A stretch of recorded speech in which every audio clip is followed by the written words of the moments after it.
오늘 이 말씀을 묵상하면서 제가 제 인생에서 만난 큰 산은 뭐였나 하는 묵상을 해봤습니다. 제가 제 기억이 제게 준 그 이전 일들은 제가 기억을 잘 못해서 알 수가 없었고, 제 기억이 제게 남겨놓은 생각은, 제 인생에서 제가 최초로 만난 큰 산은 초등학교 5학년 때 아버지 파산이었던 것 같습니다. 아버지가 갑작스럽게, 물론 갑작스럽지는 않았을 겁니다만은 어린 저로서는 갑자기 당한 일이었고, 아버지가 파산을 하고 집은 엉망진창이 되고, 드라마에서 보는 내용들하고 너무 똑같았습니다. 큰 집에 건사하게 잘 살고 있다가 하루아침에 딱지가 붙고 하루아침에 쫓겨나고 갈 곳이 없어서 길바닥에 앉는다는 말이 무슨 말인지를 실감하는 그런 경험을 했습니다. 마지막 큰 산은 무엇이었을까 생각해 보니까 7년 전에 암 수술이 아니었나 생각이 됩니다. 인생을 살면서 우리가 만나는 큰 산이 어디 한두 개겠습니까만은, 우리 모두에게 죽는 날까지 항상 우리를 가로막는 큰 산은 늘 우리 앞에 있게 될 것입니다. 가끔씩 그런 어려운 일 없게 해 주십시오, 이런 기도를 저도 해본 적이 있고, 가끔씩 성도들 기도도 듣습니다. 그럴 때마다 드는 생각은 쓸데없는 기도하지 말아야 된다는 생각입니다. 어려움을 없애주면 참 좋지요. 그런데 없어지지 않습니다.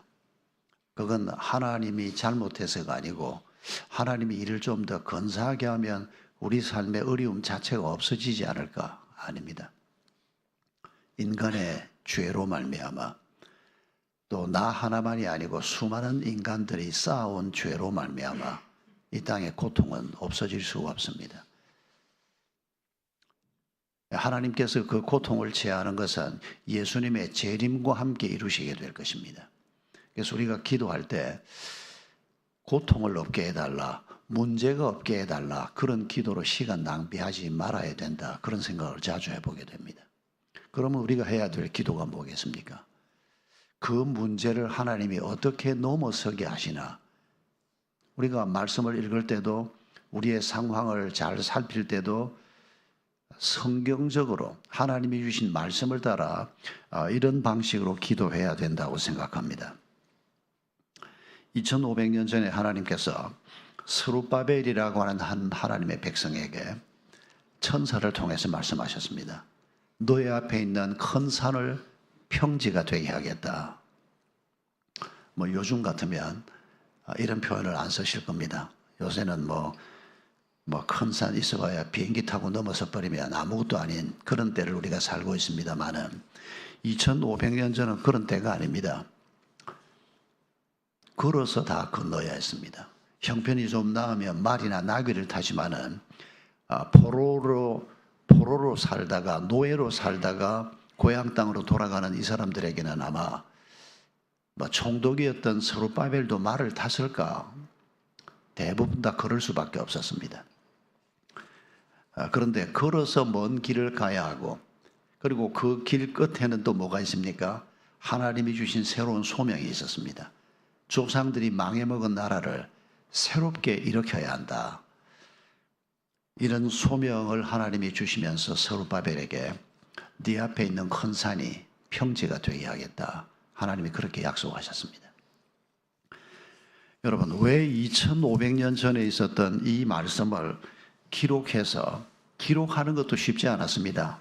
그리고 이걸 보존하는 것도 아주 어려웠습니다.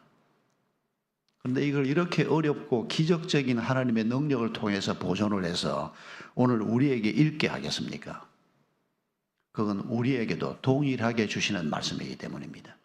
우리가 죽는 날까지 만나게 될 많은 산들, 큰 산들, 높은 산들, 험한 산들, 그 산을 하나님께서 평지가 되게 하겠다, 그 약속을 오늘 우리에게도 동일하게 주시기 위해서입니다.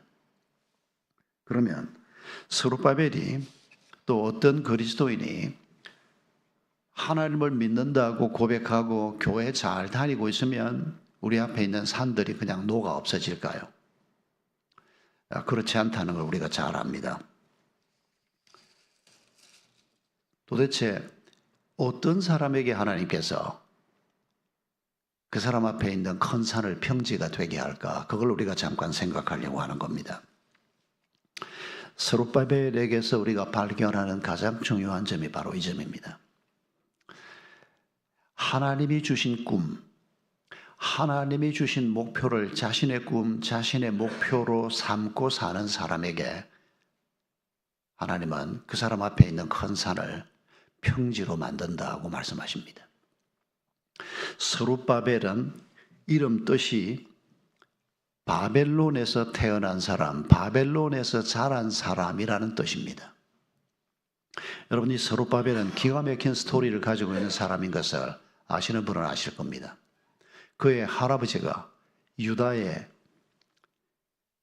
19대 왕 여호야긴입니다. 20대 왕은 여호야긴의 숙부 시드기야가 마지막 왕이 되는데 가장 비참한 시절에 왕 노릇을 했던 사람입니다. 이 여호야긴은 왕이 된 지 석 달 만에 느부갓네살의 공격을 받고 포로가 됩니다. 그리고 바벨론으로 포로로 잡혀옵니다. 그리고 전해지는 얘기에 의하면 그의 7명의 아들은 전부 거세당하고 환관이 됐다고 전해집니다. 비참하게 이루 말로 다 할 수 없는 그 남왕국 유다의 종말의 시기에 바로 이런 비극적인 역사가 있었고, 그리고 스룹바벨은 그 아들 중에 한 사람의 버나야라고 하는 아들의 양자로 이 집안의 자식이 됩니다. 이 사람도 물론 다윗의 후손입니다. 이 사람은 노예로 태어났고 포로의 자식으로 태어났습니다. 그리고 바벨론 땅에서 계속해서 자랐습니다. 그리고 바벨론 땅에서 나중에 총독의 지위를 부여받는 걸 보면 이 사람이 굉장히 똑똑한 사람이었고 그 나라에서 자리를 완전히 잡은 사람이라고 우리가 생각해 볼 수 있습니다. 미국 이민 가서 하원의원이 되고 상원의원이 되고 사업을 해서 엄청난 돈을 벌고 이런 우리 이민자들 얘기를 가끔씩 듣습니다만은 이 스룹바벨이 전형적인 그런 인물 중에 한 사람이었습니다.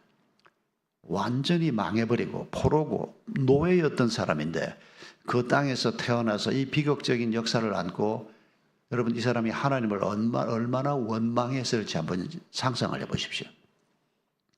아무 원망 없이 어릴 때부터 믿음의 사람으로 살았을까요?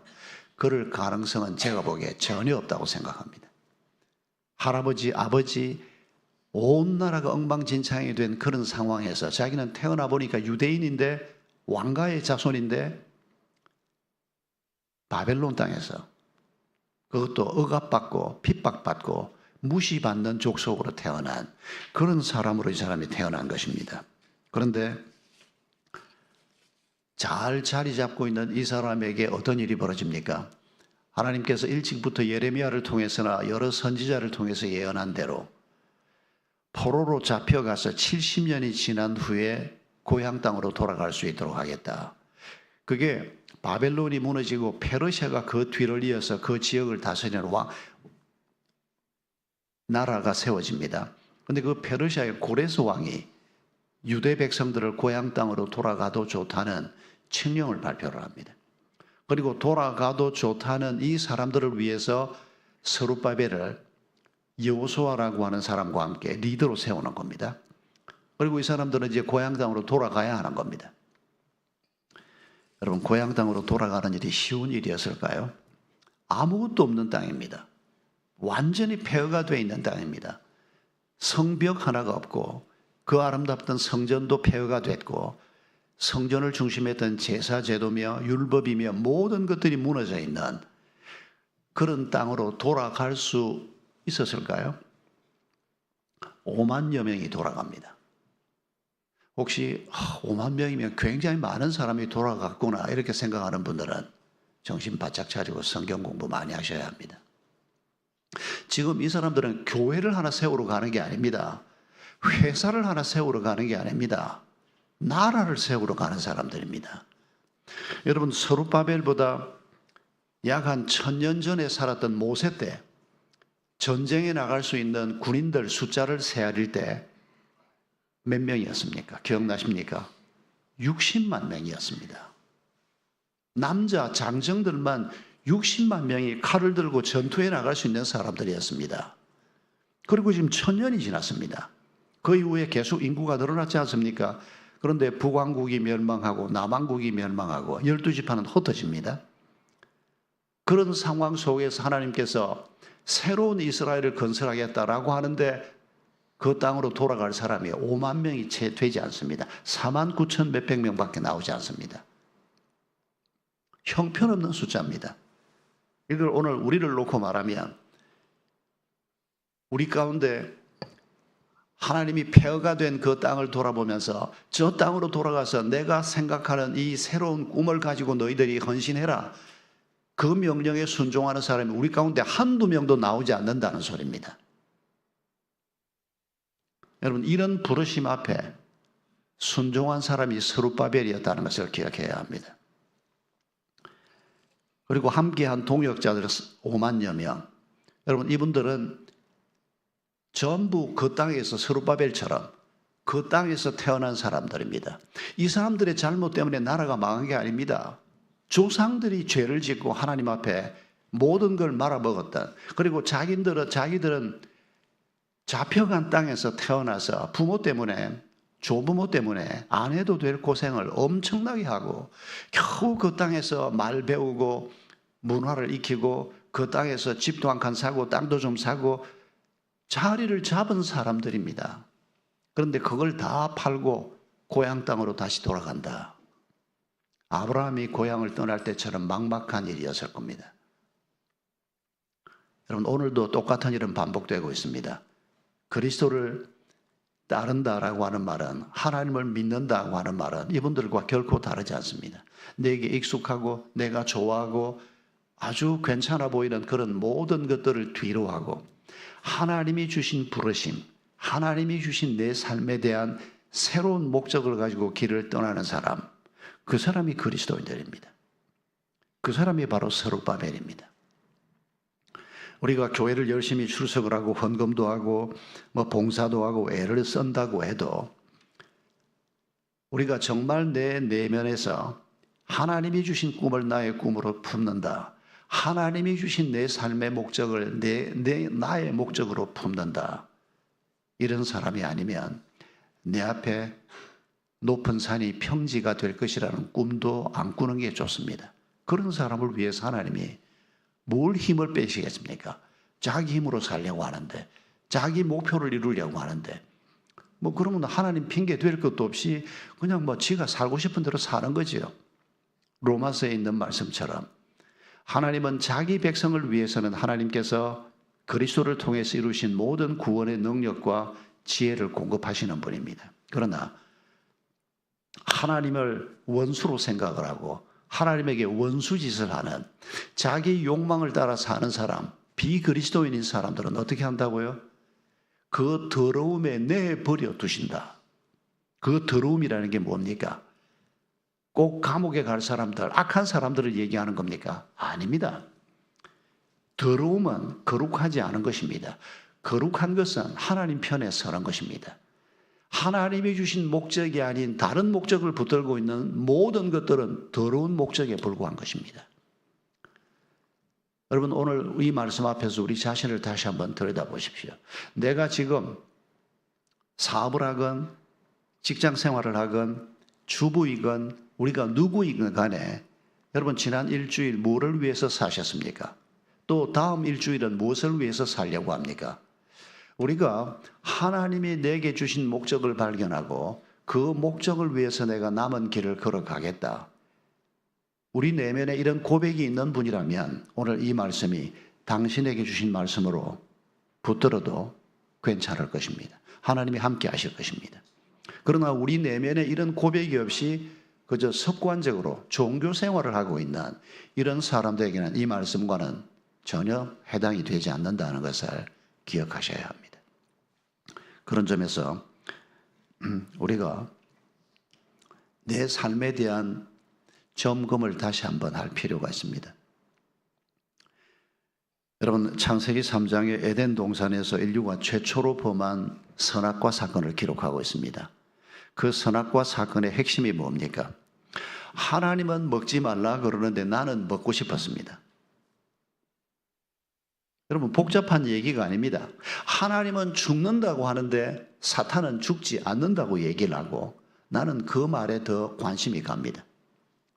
하나님은 죽는다고 말하는데 사탄은 와서 아니야, 네가 하나님처럼 될 것이야, 네 인생이 업그레이드 될 것이야, 이렇게 말합니다. 여러분, 오늘 우리도 똑같은 상황입니다. 세상은 우리에게 계속해서 네 욕망을 따라 살아, 네 마음속에 있는 그걸 그냥 따라 살아, 그러면 네 인생이 근사해질 거야. 오늘 세상은 이런 목소리로 가득 차 있습니다. 근데 하나님은 네 욕망을 따라 살면 죽는다, 네 스스로 가지고 있는 목표를 가지고 살면 네 인생은 무너지고 만다, 내가 너에게 주는 목표를 가지고 살아라. 이게 하나님이 주신 말씀입니다. 아담 하와가 선악과를 먹었습니다. 오늘 우리도 그 선악과를 먹을 것입니까? 이전에는 먹었다고 하더라도 앞으로는 어떻게 할 것입니까? 먹지 말아야 한다는 것입니다. 세상이 말하는 방식으로 내 인생길을 가지 않고 하나님이 말씀하시는 그 말씀의 길을 따라가는 그 길을 가겠다. 그게 그리스도인이라는 것입니다.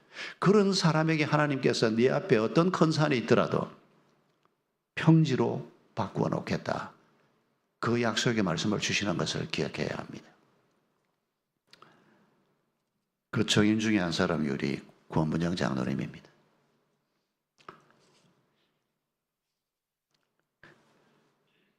권 장로님하고 같이 우리가 사역반을 하고 있을 때 권 장로님 회사가 무너지는 것을 매주 같이 만나서 큐티 나누고 기도 제목 나누고 하는 과정에서 권 장로님이 사장을 맡고 있던 회사가 무너지는 그 스토리를 소상하게 들을 수가 있었습니다. 제 기억에는 이렇게 남아 있습니다.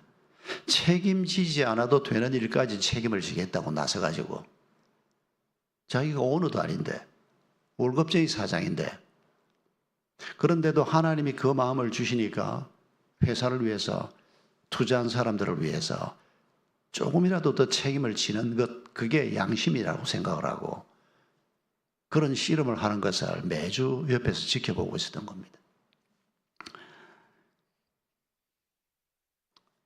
그때 쓸데없는 짓 좀 하지 마시오, 제가 그 말 못했습니다. 하나님이 주신 마음을 가지고 그러고 있는 사람한테, 명색이 목사인데 나는 그렇게 못 살아도 저분이 무너지고 말 회사를 안고 저렇게 씨름을 하고 있는데 응원을 해야지, 저걸 어떻게, 그 생각밖에 없었습니다. 아마 지금도 똑같은 상황을 만나면 그래야 되지 않을까 하는 생각은 합니다만은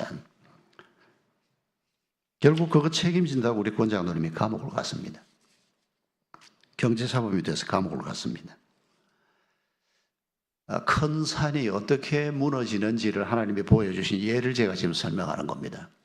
아니, 하나님이 큰 산을 무너뜨리려고 하면 회사를 새로 세워주든지 돈을 한 뭉태기 주든지, 그게 우리가 생각하는 방식, 우리가 좋아하는 방식 아닙니까?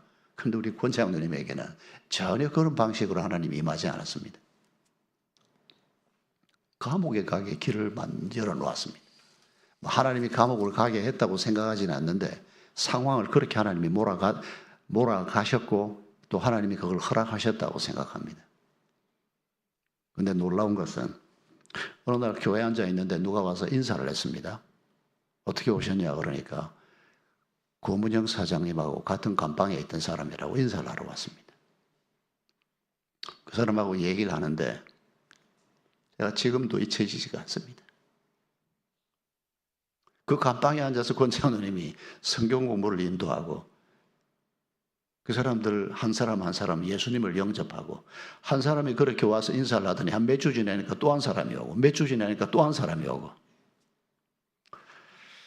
참 잊을 수가 없습니다. 우리 권 장로님 감옥에 있을 때 아내하고 둘이서 면회를 하고 나오면서 제가 왜 우리 권 장로님한테 이런 어려운 길을 걷게 하시나. 제가 그때 제 아내한테 이렇게 말했습니다. 우리 권장로님을 하나님이 신학 공부시켜서 목사 만들려고 하는 거 아닐까? 정말 그때 그런 생각이 들었습니다. 이런 고난을 지금 이 나이에 겪게 하시는데, 근데 아니었습니다. 하나님께서 기독교 학교 운동을 위해서 하나님께서 우리 권장로님을 세우신다는 것을 몇 년 후에 제가 알게 됐고, 사람들은 저한테 가끔씩 그런 인사를 합니다. 뭐 분당에 학교를 세우고 동백에 학교를 세우고 동탄에 학교를 세우고. 아닙니다. 우리 권장님을 통해서 하나님께서 이 모든 일을 행하셨습니다. 권장님, 백권사님 앉혀놓고 얘기를 하려고 하니까 좀 주pit합니다만은,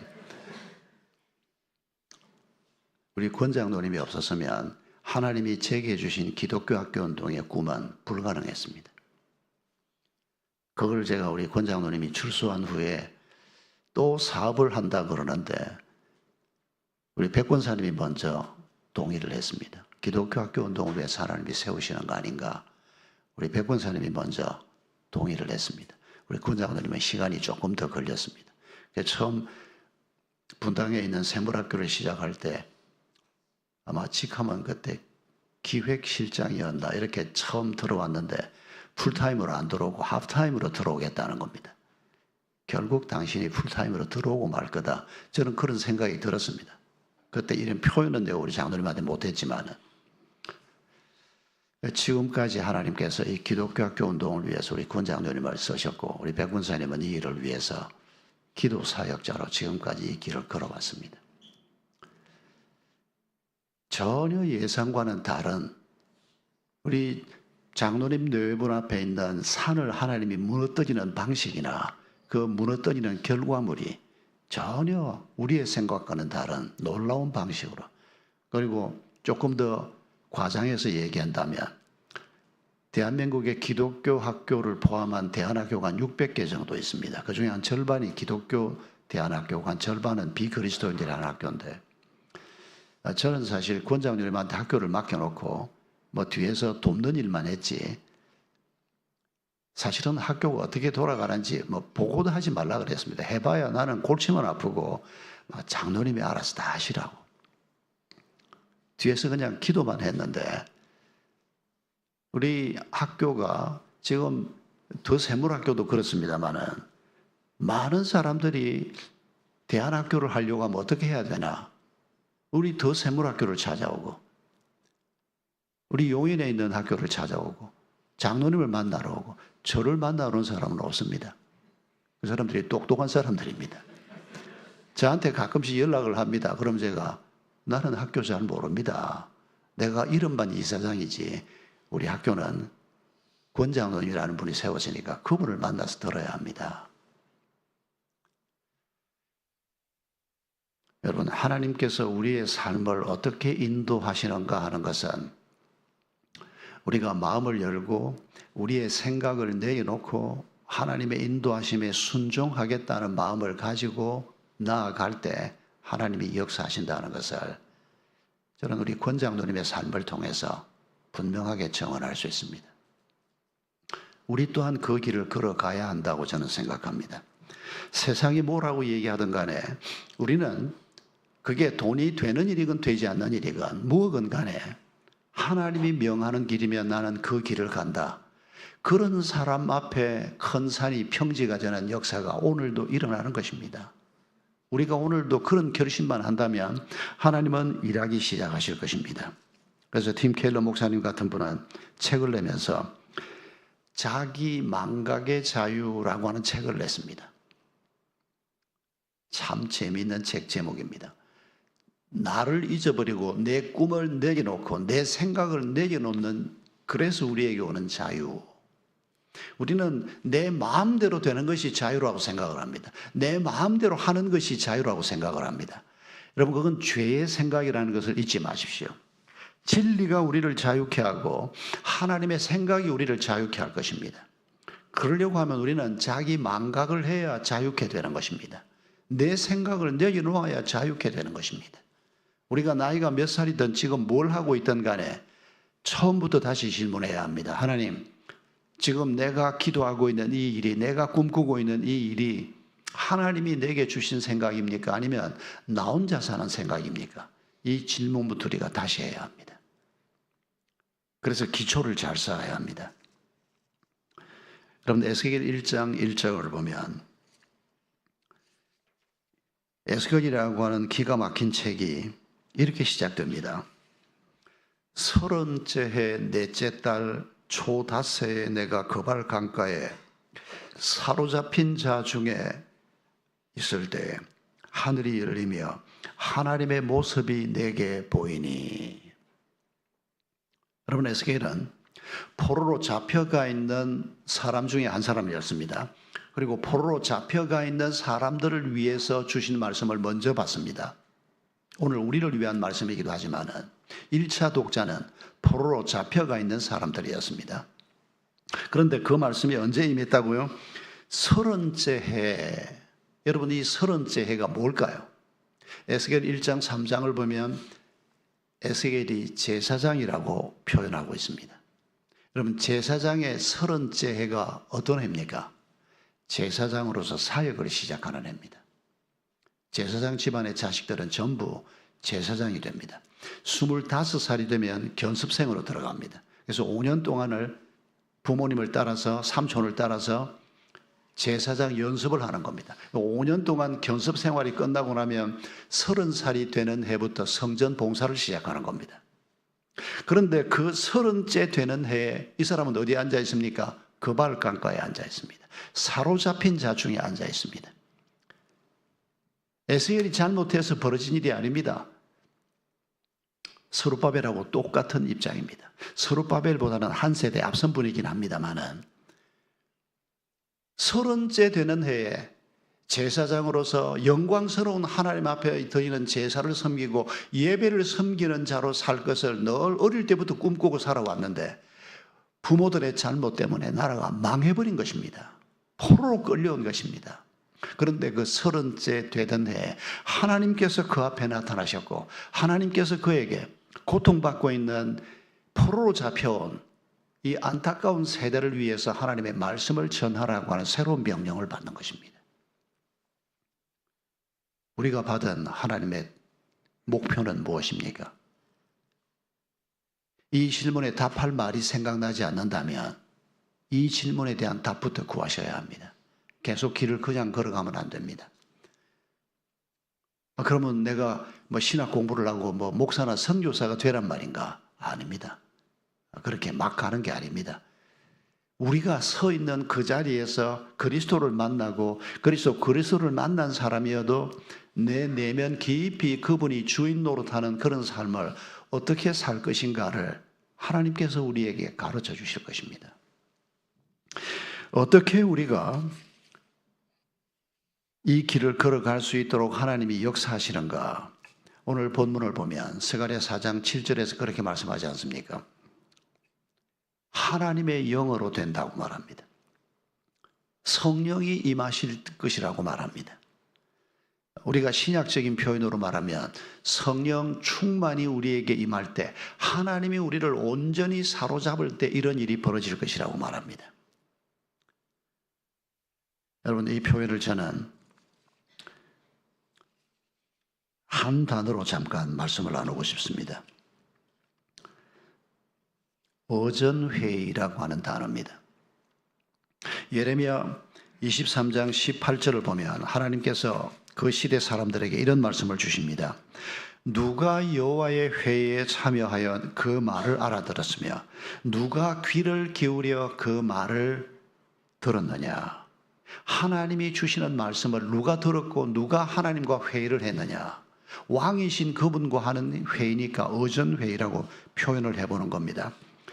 예레미야 23장 22절에서는 이렇게 말합니다. 그들이 만일 나의 회의에 참여하였더라면 내 백성에게 내 말을 들려서 그들을 악한 길과 악한 행위에서 돌이키게 하였으리라. 하나님과 회의를 한 사람이면, 하나님의 말이 무엇인가를 알아들은 사람이면 악한 길을 가지 않는다는 것입니다. 자기 욕망을 따라 살지 않는다는 것입니다. 거룩한 길을 걸어간다는 것입니다. 놀라운 열매를 주시는 성도의 삶을 산다는 것입니다. 이 말씀을 하실 때는 거짓 선지자, 참 선지자 얘기를 하면서 주신 말씀이어서 이렇게 표현을 했습니다마는, 그리고 예레미야 28장에 유다의 마지막 왕 시드기야 때 하나냐라고 하는 선지자가 등장을 합니다. 이 사람이 예레미야 28장 2절 이하에 보면 이렇게 말합니다. 여호와의 성전에서 제사장들과 모든 백성들이 보는 앞에서 예레미야에게 이렇게 말합니다. 만군의 여호와 이스라엘의 하나님께서 이같이 내게 말씀했다. 하나님께서 바벨론 왕의 멍에를 꺾었다. 내가 하나님께서 바벨론 왕 느부갓네살이 이곳에서 빼앗아 바벨론으로 가져간 여호와의 성전 기구를 2년 안에 다 옮겨놓겠다. 그리고 모든 포로를 다시 돌려놓겠다. 하나님이 바벨론 왕의 멍에를 꺾었다. 이것이 내가 받은 여호와의 말씀이다. 하나냐가 이렇게 예언합니다. 그리고 그 다음에 예레미야 28장 10절에 이렇게 기록하고 있습니다. 하나냐는 선지자 예레미야의 목에서 멍에를 빼앗아 꺾기까지 했다. 그리고 28장 17절에 선지자 하나냐가 그해 7째 달에 죽었다. 하나냐는 하나님의 말씀을 전한다고 얘기했지만 사실은 하나님의 원수짓을 하고 있는 겁니다. 하나님이 주신 말씀이 아닌데 왜 이 사람은 헛것을 보고 이렇게 얘기하는 건지, 보지도 않고 말을 하는 건지 자세한 설명이 없어서 뭔지는 모르지만 분명한 것은 하나님이 주신 말씀이 아니었습니다. 그런데도 우리가 이길 것이다. 그러니까 왕이나 모두 다 얼마나 좋아했겠습니까? 우리가 전쟁에서 이긴다. 바벨론 왕은 물러난다. 모든 건 돌려받고 포로도 다 돌아올 것이다. 그렇게 되면 얼마나 좋겠습니까? 그런데 하나님께서는 70년 동안 이런 일은 일어나지 않는다고 분명히 말씀하셨는데, 여러분, 우리가 하나님과 제대로 회의하는 것처럼 하나님의 말씀을 묵상하고 그 말씀을 깨닫지를 못하면 오늘 우리도 하나님하고 똑같은 어리석은 자로 살다가 허망하게 죽고 마는 것입니다. 그저 자기 욕망을 위해서 살다가 죽게 되고, 하나님이 말씀하지도 않은 것을 내게 주신 말씀이라 그러고 받아서 엉터리 짓을 하다가 살게 되고, 오늘도 이런 일이 얼마나 다반사로 벌어지는지 모릅니다.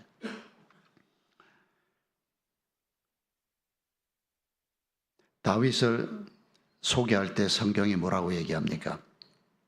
그가 항상 내 앞에 행하며, 시편 16편에서 다윗이 그렇게 고백합니다. 여러분, 다윗이 실수도 좀 있었지만은 그가 장군으로서나 왕으로서나 그의 길을 잘 걸어갔던 것은, 그래서 훗날 하나님께서 다윗을 얘기할 때 정말 자신의 마음에 합한 사람이었다라고 표현했던 것은 그가 늘 하나님과 동행하는 사람이었기 때문입니다. 다른 이유가 없습니다. 늘 그분을 내가 내 앞에 모심이여. 이게 예레미야식 표현으로는 하나님과 의전회의를 날마다 하는 사람. 하나님이 뭘 생각하시고 하나님이 뭘 느끼시고 하나님이 어떤 계획을 하시는지를 하나님과 날마다 회의를 하는 사람이면 그걸 발견할 수가 있습니다. 그게 발견되지 않으면 멈추어 서서 기도하는 것 외에 행동은 천천히 하는 것이 좋습니다. 하나님은 우리를 이런 방식으로 오늘도 인도하시는 분이라 믿습니다. 우리가 선 자리는 다 다릅니다. 우리 권장님은 이제 갈렙 장로로서 인생에 또 새로운 길을 걸어야 하고, 우리는 나이에 따라서, 직분에 따라서, 직업에 따라서, 직책에 따라서 우리가 서 있는 자리는 다 조금씩 다릅니다. 그러나 우리에게 동일하게 하나님이 약속하시는 것은 내가 준 목표를 가지고 네 인생길을 걸어가면 내 열심으로, 나의 영으로 너의 삶에서 큰 산을 무너뜨리고 평지가 되게 하는 은혜를 오늘도 베풀겠다. 그 약속을 우리에게 주시는 것입니다.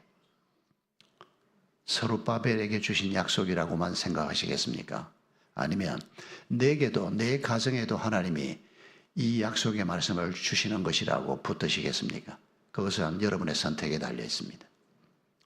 그리고 우리가 이 선택과 함께 날마다 하나님의 음성에 귀를 기울이고 하나님께서 나와 내 가족들에게 또 내 직업을 향해서, 내 상황을 향해서, 나의 문제를 향해서, 우리가 안고 있는 이런 과제를 향해서 하나님이 뭐라고 말씀하시나 듣는 복이 있기를 바랍니다.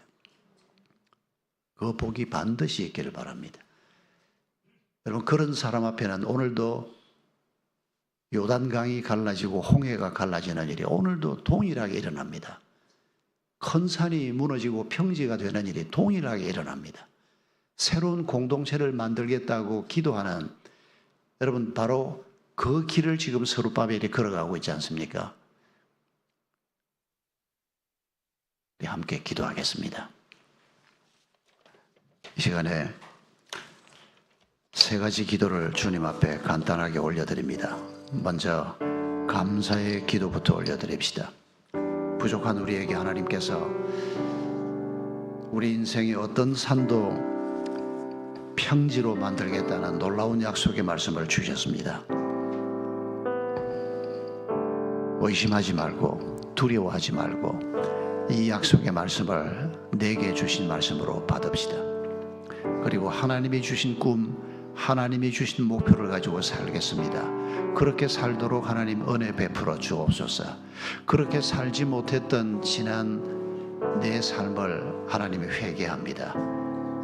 이런 기도를 한 1, 2분만 함께 올려드리겠습니다.